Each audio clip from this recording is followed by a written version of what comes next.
This is a lecture from Open Tuition. To benefit from the lecture, you should download the free lecture notes from opentuition.com. Let's now look at example 13. This is kind of a question that brings everything that we've done today together. It's more like an exam style question, and it shows a lot of all the various different details. So let's have a read through. Kerry had a trading profit of 98,000. She's got some bank interest of 4,000. Dividend income of 6. Now she paid 3,000 on a loan, which is loan interest, and she paid £4,800 into a gift aid scheme. And again, that will need to be grossed up. So that will be, so that if the net is 4,800, again we multiply it by 100 over 80 to give us the gross figure, which is 6,000. So we're going to need, that's a working that we're going to need when we look at the answers. So let's lay all that out. As always with this, we make sure that we put a heading.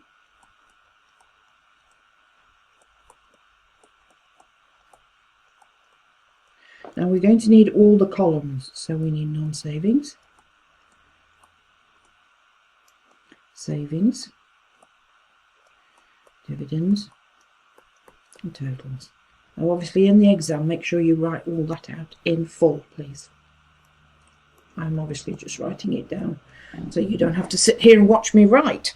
Okay, so let's see what we've got. We've got trade income of 98,000.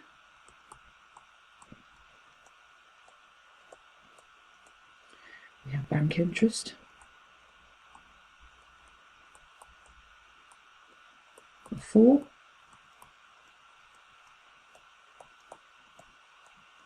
And we have dividend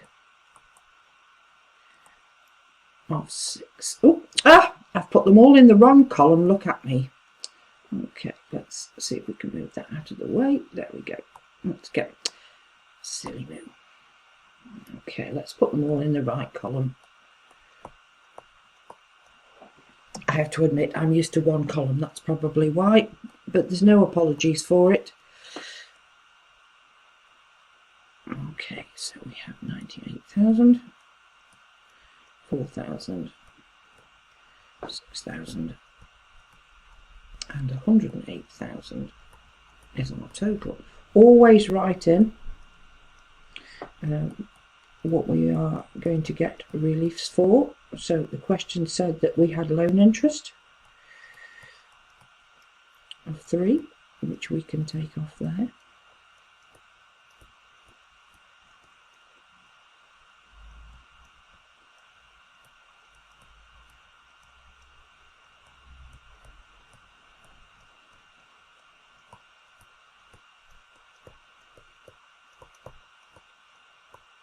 Oops, kind of shot across the page.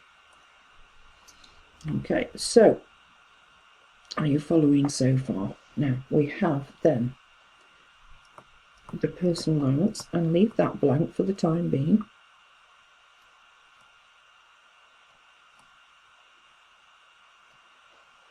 Because we need to work out whether or not that is what she's entitled to. So ANI, just going to put it down here.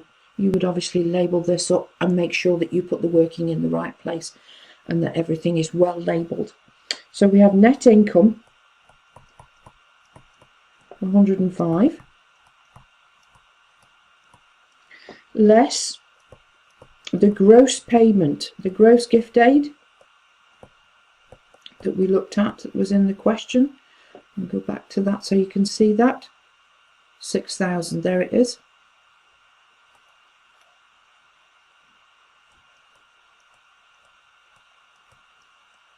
Okay, which brings us down to 99,000.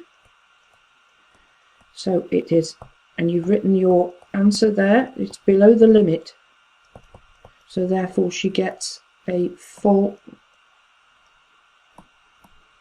personal allowance.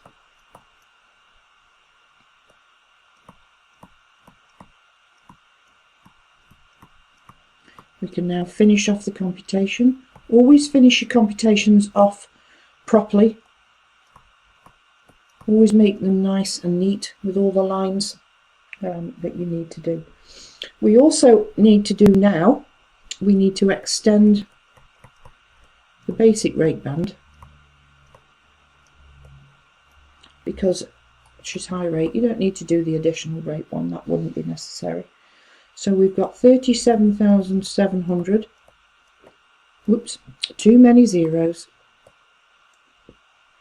37,000. So that's the basic rate band. And we're going to add in the 6,000, which will bring us to 43,700. And again, make sure that you show everything, label everything, so that you can clearly see exactly what's happening. If you've thought it and you've calculated it, you need to write it down so the examiner can see, the marker can see the thoughts that have gone through your head. Not all of them, but the tax ones. Okay, I'm going to do the computation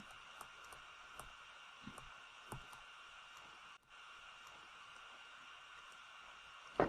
So we have 43,700 at 20%. Now the income that, this is the non-savings, and we start basic rate here. Okay. The income that we have for that is 82,430, which means the balance of that's going to be at 40%, which is 38,730.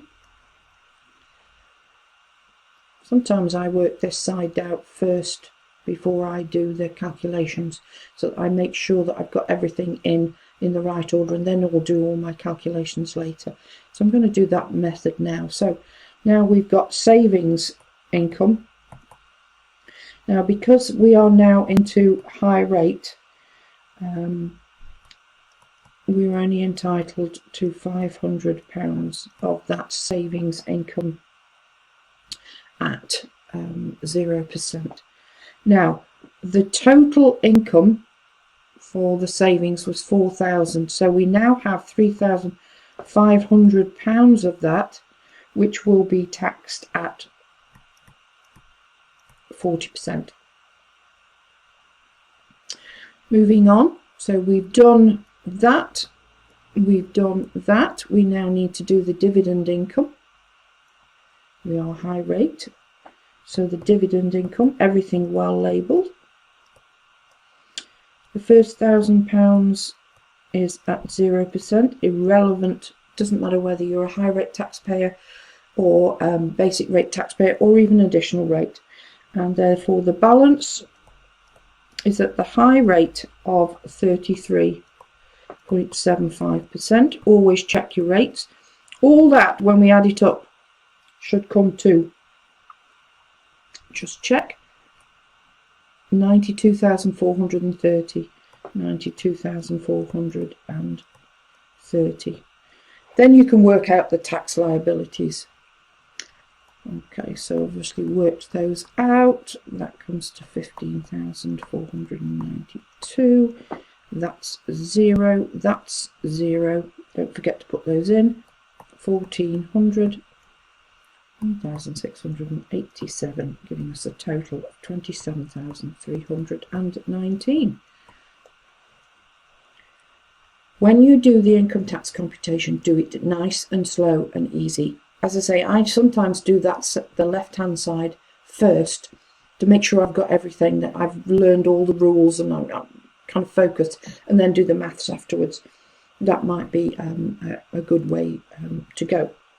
Okay. So going back here now, we have jointly owned assets for married couples or civil partners. Everything for a couple is 50-50. unless you want to make an election.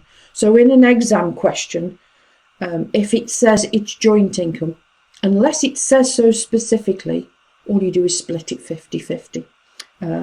Now, there are rules that allow you to alter that, but you have to make an election for it. So just bear in mind that it's always 50-50. Now, the child benefit income tax charge. Child benefit is a tax-free benefit that's payable to parents of children regardless of the level of their taxable income. However, there is then, so that's the good bit. This is the not so good bit. It says here, an income tax charge applies if a taxpayer or his or her partner receives benefit, but one of them has ANI above 50,000. If both partners have income over 50,000, the parent with the highest income is liable for the charge. So this is going to go on to your tax liability. Now, in the tax tables, you will find that information. If you come across this in an exam, it's unlikely you'll come across it in a big computation, but it might come up as a multiple choice. But basically, in the tax tables, they give you the rule. The rule is income between 50 and 60,000. The charge is 1% of the amount of the child benefit received every £100 of income over that 50,000 limit. I have an illustration here that shows how it works. So Catherine receives child benefit of £1,056 and she has ANI, regardless of the year, don't worry about the year because the rules are the same, as ANI of in the year 54,000, so she's over the limit. As her ANI is between 50 and 60,000, then the child benefit tax charge will be her ANI less the threshold of 50,000, which is 4,000 excess. Now that's the figure they use to work out the charge.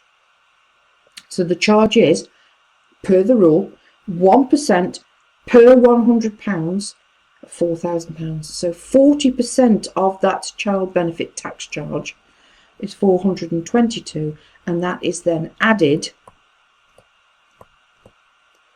to her tax bill.